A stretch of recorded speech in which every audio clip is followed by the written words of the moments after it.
It's my channel, damn it. Ugh.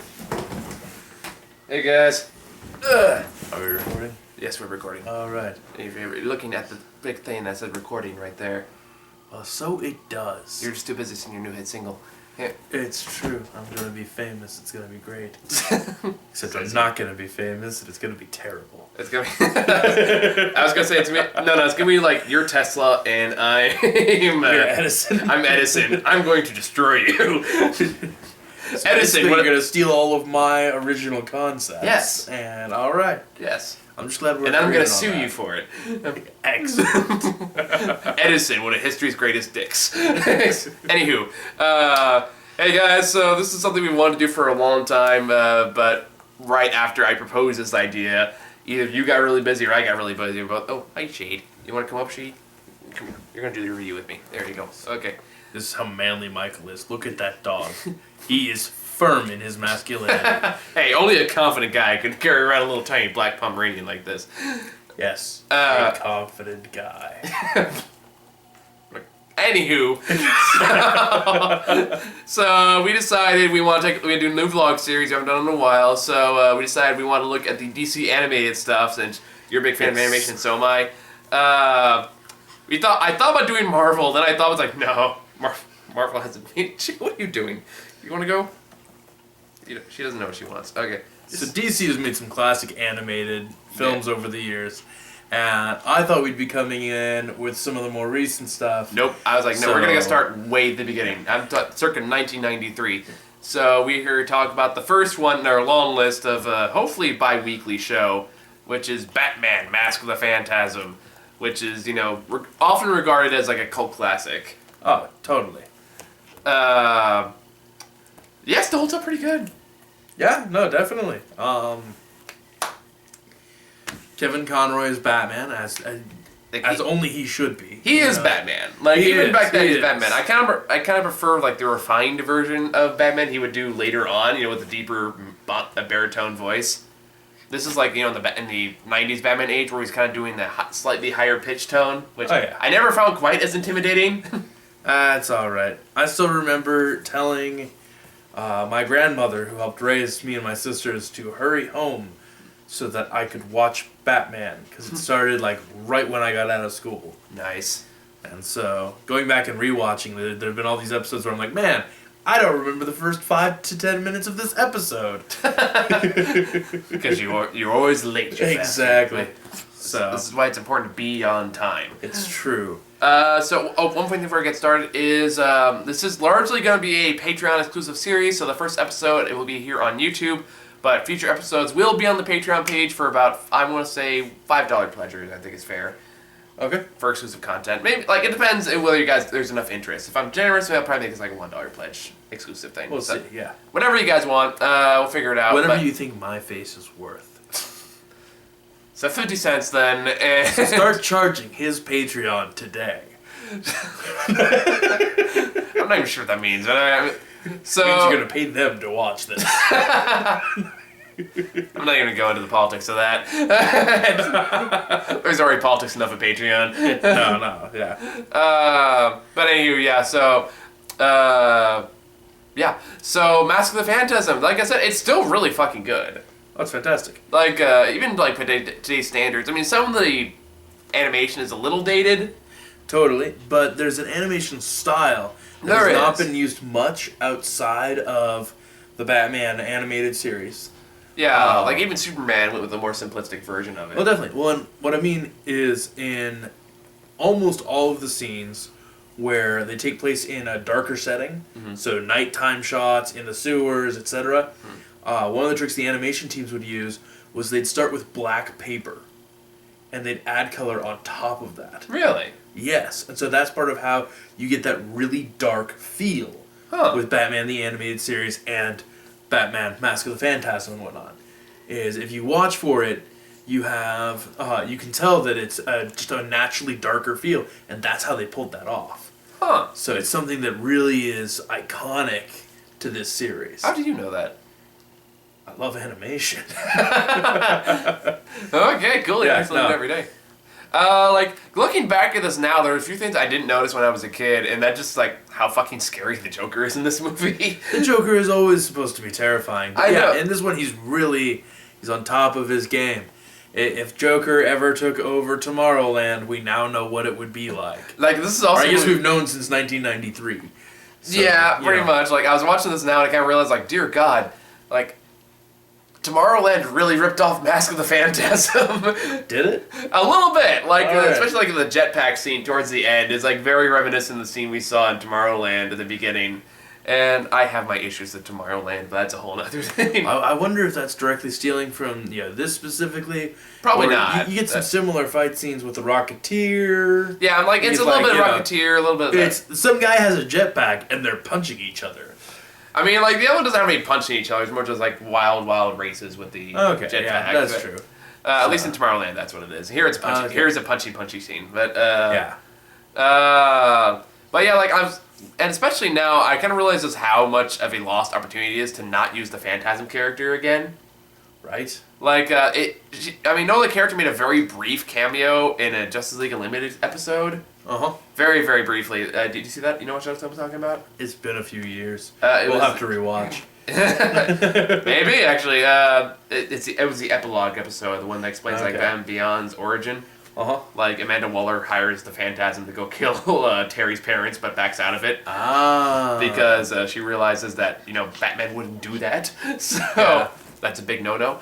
That's the only time we've ever seen the Phantasm again, which is a shame because we have a great character here. Oh, it's a brilliant character.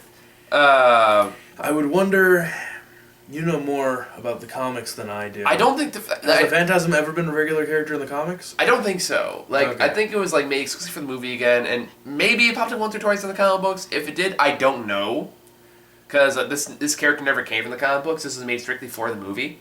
Okay, so maybe like Harley Quinn in that it was it was an original animated creation series character. Yeah, it was originally its original creation of the whoever wrote these scripts. I don't even know. His name, I'm drawing a blank. Bruce Timm. Bruce Timm did the animation. Possibly, I don't. Oh, Paul Dini. Paul Dini. Yes, Paul Dini. This is like original creation of Paul Dini and all those guys. So like kind of like the Arkham Knight we got next week, which I'm so psyched for. That's gonna be great. But different topic. But yeah, like a lot of the stuff I realize now is like, especially like the transitional eras, like these series kind of goes into. Like this one is like all the '90s Batman, and this one in particular, especially the refined animation and all that stuff, which is, by the way, a miracle this made into theaters. Oh, absolutely. But like this is like very '40s era gangster, and every bad guy's wearing a fedora and a long coat. It's like back then. Criminals had style, apparently, but it's also such a product of the era it was made in. Like this is so completely '90s. There's a lot of '90s influence going on here. Like it was like around that time, like a couple years after Die Hard came out, and everyone kind of has that more sophisticated villain style to it. But it's not as dumb as like the '80s stuff was. Yeah. Don't get me wrong, I love me some '80s, but like. Towards the '90s, they were kind of getting a little bit more out of that, and it going to like more intelligent, sophisticated villain kind of era. And that's very present here in the Batman Mask of the Phantasm. But you don't look at like Batman Beyond, which is such a clear product of the 2000 era. Oh, totally. And we'll talk about it more when we get to the Return of the Joker movie, which is honestly been one of my favorites. I'm looking forward to it. That was a good one. Which makes me sad, because when we have to watch next is Sub-Zero, and Return of the Joker comes right after that, so I'm like, fuck! Well, that's okay, because we'll get through Sub-Zero as well. Yeah, we'll survive that one. It's not voiced by Arnold Schwarzenegger, but what are you going to do? Yeah, we'll talk more about... I have some thoughts on that, we'll talk about that when we get there. This is Mask of the Phantasm. So... Like, the one thing I noticed here, and I think we talked about this a little bit this earlier, is the fact that... the animation in here, compared to like animation we get later, I do feel like the more detailed it gets, the slower the action usually is. Which is why I always kind of question. People said like, oh, like the infamous action, like the famous action scene in the city is like, really? Because that was kind of slow and sluggish to me. But yeah, I mean it was amazing in its time. Mm-hmm.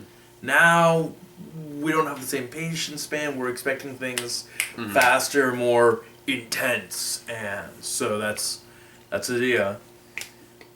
It's not what they delivered in '93. Hey, let's go watch some cartoons from the '80s and see how funky those get. Watch Super Friends. You know? Yeah. Oh. Oh, you didn't like Geek? The monkey friend. Wonder Twin Powers? No. Just no. Aw. I actually do have twin sister. So that's... I propose that idea every year at Halloween. It always gets rejected. You need to stop proposing to your sister, man. Oh. You just made it weird. Hey, that's what I'm here for. Alright, so, no, overall, great animation for the time. Mm-hmm. Story holds up fairly well. Yeah. I mean, in hindsight, the mystery of who the Phantasm really is pretty obvious. But Yes, definitely. Well, and if you have not seen it, too bad. You've had more than 20 years to go see this film.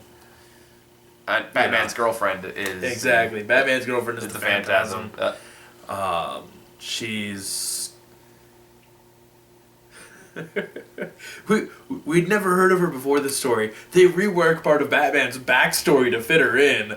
But it works. It fucking works. It does, and it's a cool character and all. But it definitely feels kind of shoehorned. I don't know about that. Like, especially after rewatching a lot of the old 90s Batman cartoons recently, they do kind of place it in a time gap where that could feasibly happen. Because, like, you can tell, like, they purposely animated him to look older than he did when he was learning, like, kung fu and stuff with the ninjas and stuff like that. But it's also, like, right before he becomes actual Batman. So it's placed in a nice little time niche where you don't quite know what happened. Oh, yeah. So you can put it in there and it'd be feasible. That being said, I do agree with you that all of a sudden, like, feels like, hey, remember that lady friend you had a while back? Well, Nudge, nudge. And personally, I feel like it's a total, just a loss on the part of Christopher Nolan. To not use that character? Because here we have a character who requires no real supernatural backing for abilities and whatnot. She has no superpowers to speak of, which Nolan wanted to avoid. But the character of Rachel in Batman Begins and The Dark Knight could very easily have been portrayed as being this same Andrea who is in Mask of the Phantasm and coming in as a villain in, that would be the cool. third movie as, like, she's not really dead, but man, she's pissed. That would be too, just Kate Holmes again. I mean, but I think that would have been better than what they did with Bane. I liked Bane, to be honest. It wasn't Bane! It was better that it was more Bane than Batman and Robin Bane. So yes, it was also fewer bat nipples than Batman and Robin. But fewer. Christopher Nolan. Fuck the actor's name. Christian Bale. Christian Bale. Yeah. I can want to say Christopher's. I know that wasn't right. Christian Bale to take his shirt off a lot in that movie. So. It's true. But, and of course, you had Bane's big nipples, but yes, big short nipples. It's give and take. It's an improvement, but it's still not quite there. It's not the Brazilian assassin we all want. So sure. At the same time, like I know we're gonna like. It's kind of like anything else, especially like with stuff like this. We have an entirely new character, like the Phantasm. It's like I'm okay with changes to the source material if they work. Oh yeah. Like for me, Bane works for me. If you didn't, I get why. Like that's kind of what it comes down to me. Because he does talk like a cheesy Bond villain. He does. But I kind of like that, to be honest. So like we're. Mr. Wayne, I expect you to die. Exactly. It's like no, that's just. At the same time, given like let's go back to this movie with like the Phantasm, the Joker, and stuff like that. Given his wild and really cartoonish rogues gallery he has, that can be taken seriously. It's not out of the question that Bane would also have an over-the-top accent. It's true. Well, and Bane could have an accent. In the original concept of Bane, he's supposed to be Brazilian. Mm-hmm. So there's well, he's also a handful of accents in Brazil that he could have pulled with. I mean, he's also a mastermind, and that's something I thought the movie pulled off. The movie did pull off him being intelligent and all, but when it's where if I'm expecting a Brazilian ninja and I get Tom Hardy, Dude, it's Mad Max now. Don't fuck with Tom Hardy. And he was great in Mad Max. Fucking love like, Mad Max. that movie was incredible. I still want to see it again, but I just have not found the time. Yeah, no. I may go see it again tomorrow. Sweet. But, yes. You want to go together? Sure, if you want to join in. No. But anyway, let's focus back on Mask of the Phantasm. As we now let Batman tell them, like, yes, Mad Max! That's like how other reviews have gone lately. It's like, fuck this movie, Mad Max! Because I almost saw in Chapter 3 yesterday. I was like, you know what? I don't want to fucking watch that movie. So I stayed home and watched... I got drunk and I watched E3. That's what I did. No, I watched... Are you editing this after? Or? I'll probably edit some of the shit out. People should pay, if they're going to pay monthly for these things, Well, they like- can be like, I was going to go review a movie, but instead I stayed home and got drunk. Point. No, this is what's going on the YouTube channel, so this one's going to be unedited, but future episodes, since it'll be using Patreon, I'll be able to add, like, movie clips and stuff in there, and I won't get in trouble by YouTube. So I'll probably incorporate... Just from the movie companies. Well, that one I think I'll get more with fair use on Patreon than I can on YouTube, because That's a good point. YouTube is very picky about that. Yes. So I'll probably...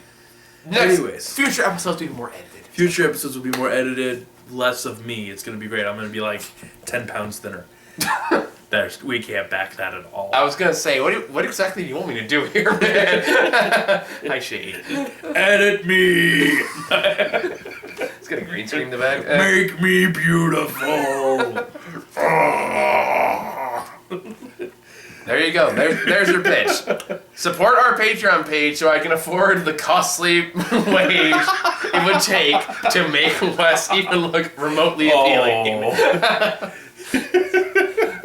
So, there is one scene I want to talk about, because it's one of my favorite scenes in like all of Batman, is the scene where he's at the graveyard in the rain at the one of the flashback sequences, which is like the scene that completely justifies the whole shoehorning the girlfriend in it to begin with, is the scene where he's looking at the fireplace, he's all sullen and crap, and he's kind of debating whether or not he wants to. He wants to have a girlfriend, he wants to try to live this life that way, or whether or not that'll compromise his dream of following his parents' dream of making a safer Gotham. So I thought that was a great little conflict of character, and a great performance by Kevin Conroy. Just like that scene, was I love that line where he's looking at the grave, and he looks like he might as well be crying. But you can't tell because he's Batman, he's in the rain, so you can never see Batman cry. It's like an unspoken rule. Even in Dark Knight didn't cry. His girlfriend got blew to pieces. So, Batman can't cry. But he just looks there and says, I didn't count on being happy. Which I thought was a great line for Batman to say. It's a great line. It's a good scene. It is overall a good scene. They do a great set of storytelling in this. They build it well. They have to tweak some things to make it work. But they do it in a tasteful manner. Mm-hmm. It's definitely not like some of the films that have been made out there now where they're like, well, what if aliens? We're going to the History Channel now. Aliens. Yeah. So. No, that'll be Batman. That'll be Batman vs Superman. Oh my gosh, I'm so hesitant about Batman vs Superman. We all are, man. I'm hopeful for it. I really want it to be good. But I am terrified with the images I've seen of Batman's costume. I'm okay with the costume design. You're seeing so much muscle definition, I'm like, alright, either we've got Batman choosing to wear a molded costume, or that is some very sheer costuming, and he is not going to wind up protected. Well, it's clearly designed after The Dark Knight Returns. Oh, totally, yeah. That's clear. So. That's clearly the influence. So that's how. Which arguably is the greatest fight between Batman and Superman. Yeah, yeah, definitely. So. The one that doesn't immediately end with Maxwell. Shut up. The one that doesn't immediately end with Batman losing, because I'm sorry guys, but Batman would lose. Yeah. Realistically, Maxwell, shut up. Get over here. If Superman knows the fight is coming, Batman should lose. Alright, so... I will say this, Batman vs. Superman would be worth it if Jeremy Irons just looks at Superman, like the aftermath of Batman vs Superman, and just goes, "Holy Toledo! Somebody had fun." Wow. Did you never see Die Hard 3? I did, yeah. Die Hard 3, fucking Yeah, love that line. How colorful. Anyway, so you got any fun? I guess we've kind of talked over everything we're going to talk about that doesn't involve rambling, so. Batman, Mask of the Phantasm, it's a classic. I mean, it's now 22 years old. Shit. So, it's older than... Me? Wait, no, it's not. Fuck! I just made myself sad. Wow! You were not unborn when this film came out. I know. I remember running to see this as a kid. Oh, I was 2 when this movie came out. And my father yelling at me. Because he's like, you can't buy tickets. Why are you running ahead of us? Because I want to be Batman, so you need to die. The only thing I wanted to be more than Batman when I was a kid was either a Ninja Turtle or a dinosaur. I had some weird dreams as a kid. My parents were very confused. Son, why are you walking down every dark alleyway? What are you doing? Just go with it, Mom and Dad. It'll make sense in 20 years when when you're in your retirement home. Can we go to the opera and leave early? Can we go see Zorro? Actually, Zorro did come out when I was a kid, so that was perfectly valid. Anywho, yeah. Batman Mask of the Phantasm, it is an all-time classic. It still holds up pretty good. Even the animation, I feel more accepting of it now than I did when I was a kid. Okay. And I did feel like some of the atmosphere and the soundtrack is still fantastic. Oh my gosh. Yeah, we should talk about the soundtrack in this. Huge, sweeping scores. Beautiful soundtrack. I don't remember any DC animated film having the kind of chorus and quality music of this. Oh, no. That being said, we're going to watch through all of them, so if I'm wrong, you're going to want to see future episodes because I will, I'll make him pay. Yeah, exactly. I'll stick Maxwell on him.